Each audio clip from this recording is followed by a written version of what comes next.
What's up everybody, I'm Zach and welcome back to Aerial Assault.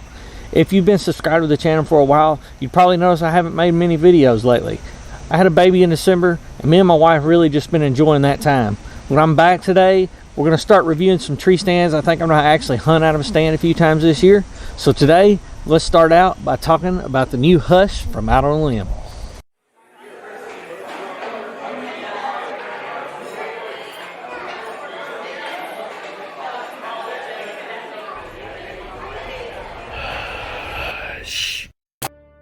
I'm focused. I've been watching for the omens. I've been listening to everything you said. It's been running through my head, locked and loaded. I got the feeling that you know it. Yeah, I've only just begun. I won't stop until it's done, till you're broken.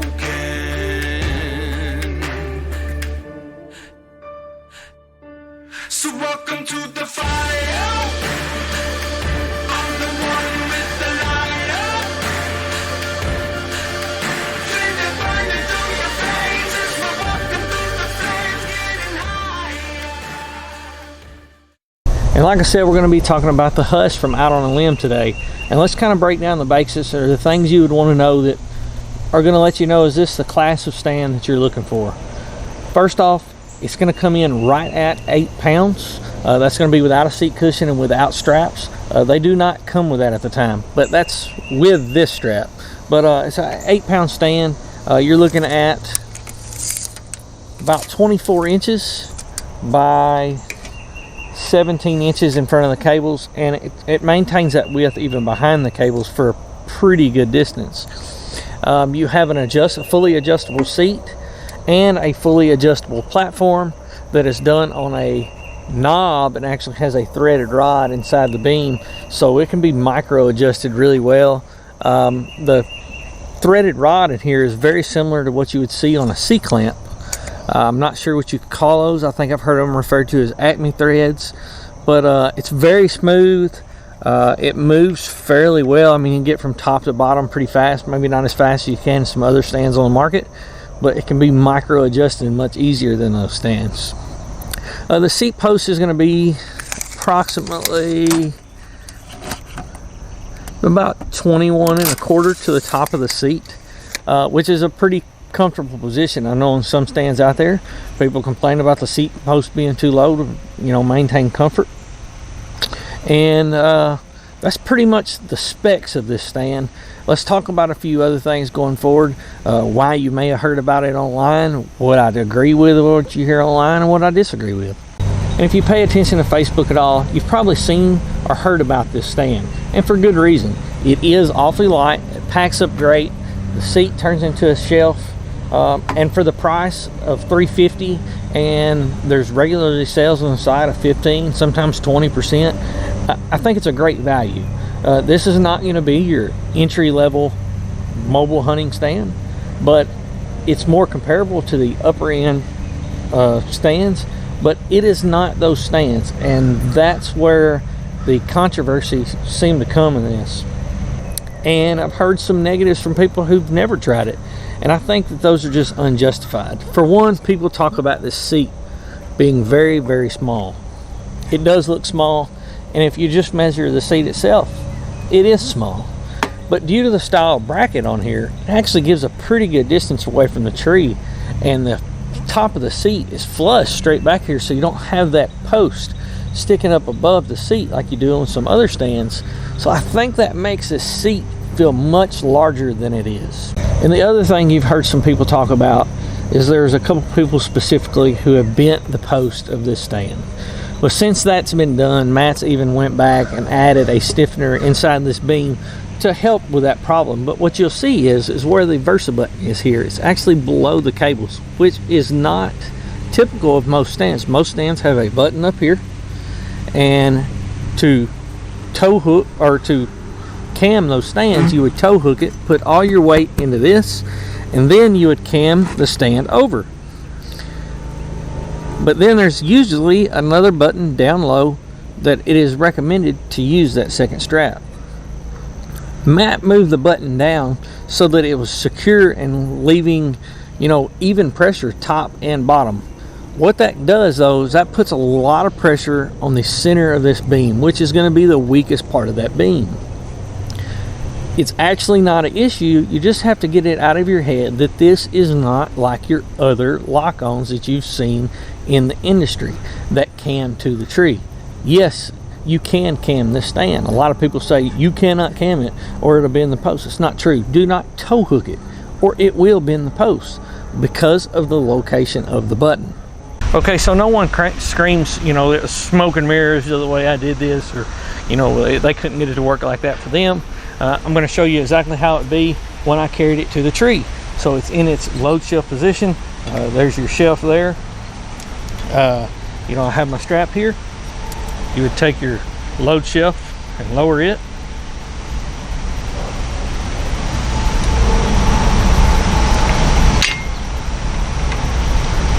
This will take just a second. Got it like that. You'll fold your seat straight up. Now you have your stand.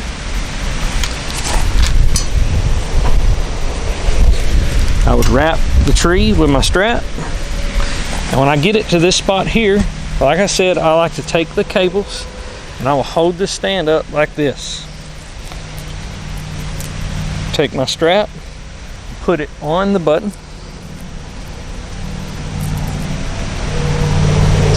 And these loops are sewn pretty tight, so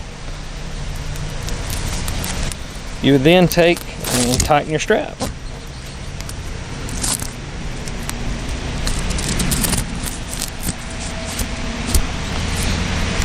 And keep in mind while I'm doing this, you know, I'm not a lock-on guy. So if I can do this, guys who have been doing this for years can definitely do this. But once you get it to that point, you would hold your stand up, tighten your strap some more. And you don't want to get it so tight that you're leaning all your body weight into it, because you're going to take a lot of slack out when you go down the tree. At this point, you would lower your stand by pushing on the seat. And I even, you know, if I were standing on my top stick here, I would even add a little bit of weight to that. Then I'm going to cam it over.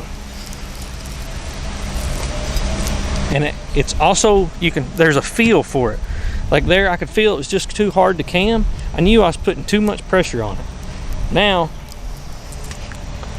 that is a tight, solid cam. There's no separation here. And as you can see, even when I climb on it, I mean, there's a slight wiggle, but it's still gripping the tree with at least 2 teeth on each side. And now you should be able to see an above view and the frontal view of me sitting in the stand. Also have some side views here for you to see, but what you can see is the larger seat post is really beneficial for kind of keeping your hips at least in line with your knees, or maybe slightly above, which makes it much easier standing up. It's not like sitting on a 5-gallon bucket. And I have fairly, you know, good, decent amount of foot room here. The one thing I think we need to talk about, if you're new to machine stands, I think we all learned this when Lone Wolf Custom Gear come out, and it was unexpected, was that machine stands are going to flex. A flex in machined aluminum is a good thing. You know, it's going to flex and return to home. That is great. If you have something like cast, you don't want that flex because it's not meant to do so. All in all, I think it's a solid stand. Let's go hang it on some multiple trees, you know, and kind of put some of these naysayers to rest. All right, guys, and please remember, you know, that I'm not super experienced with lock-ons as far as hanging them in several different kinds of trees. I've used climbers and I've used a saddle for the last several years. You know, been doing that since I was about 10 years old as far as climbers, but just not a lot of experience with lock-ons. So if I can do this, anybody can do it. I would consider myself pretty green, especially when it comes on to trees. We got this tree, it's leaning out to the right pretty hard. I'm not sure how well you'll be able to see everything, but I have a camera up above, so you'll be able to see some of that too. But let's hang it on there and see how it does. Take my stand, wrap my strap around, get my length where I want it, and when I do that, I usually grab the post with my right hand and I will take the loop and put on while holding the cables up with my left hand,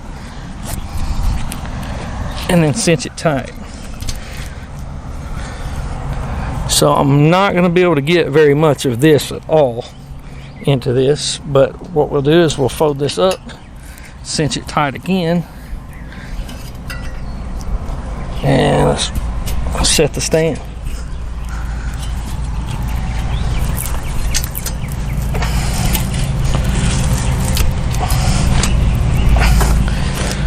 All right, that is pretty set there, or at least from what I can see.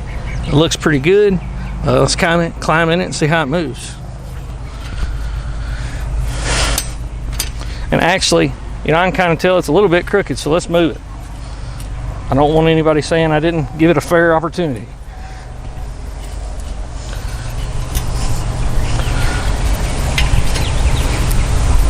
Have to undo this belt some.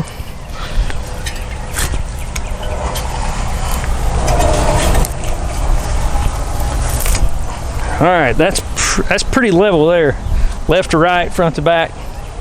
It's kind of in it. See what happens. Wow. As you can see, there's 1, 2, 3, 4 teeth there. It's buried all the way to the first teeth into that tree. Here's me jumping on it, trying to get it to roll. And there's about what sitting in this tree would be like. Pretty comfortable, actually. I don't know, I might have to pick a few leaners. But I'll circle around the tree, show you guys exactly how it's in there. Like I said, no cuts. I'm sorry for the poor editing here, but I want everybody to know that I did not do anything out of the norm. The seat post is not warped, bent, any of that. You can see there's most of the bracket. And that's all it's buried in. And this is probably not how I would, there's the bottom. This is probably not how I would prefer to hunt with it. But I mean, so like, let's push on this. Try to get that thing to roll. And there you go, I'm putting all my body weight into it, and I finally got it to move. You're not gonna be doing that unless you're doing it with a saddle. All right, guys, that's the Hush from Out on a Limb. You know, I hope this answered a lot of questions, and I hope this, you know, shut up a lot of the people who've talked bad about it. I'll be honest with you, it's kind of surprised me. I thought it'd be a lot more fragile than it was, but I know somebody's gonna say, oh, it's been a seat post, so I took this off the tree. As you can see, it's still laying flat. This is after everything. I'm 100% confident in this stand now. You know, even though I was confident in it before, I mean, it's hard to not listen to some of those guys, especially as long as they've been in the industry and as many stands as they've used. But we just have to remember, just because it's different doesn't mean it doesn't work. I fully believe in this stand. I fully believe it works. But anyways, guys, I appreciate you tuning into the channel. Like I said, I know it's been a while, but I got several videos lined up. So if you don't mind, please go below, hit that subscribe button, hit that like, and the bell for notifications, all that stuff, you know, that people tell you to do. But anyways, until next time, I'm Zach, and this is Aerial Assault. Thank you, guys.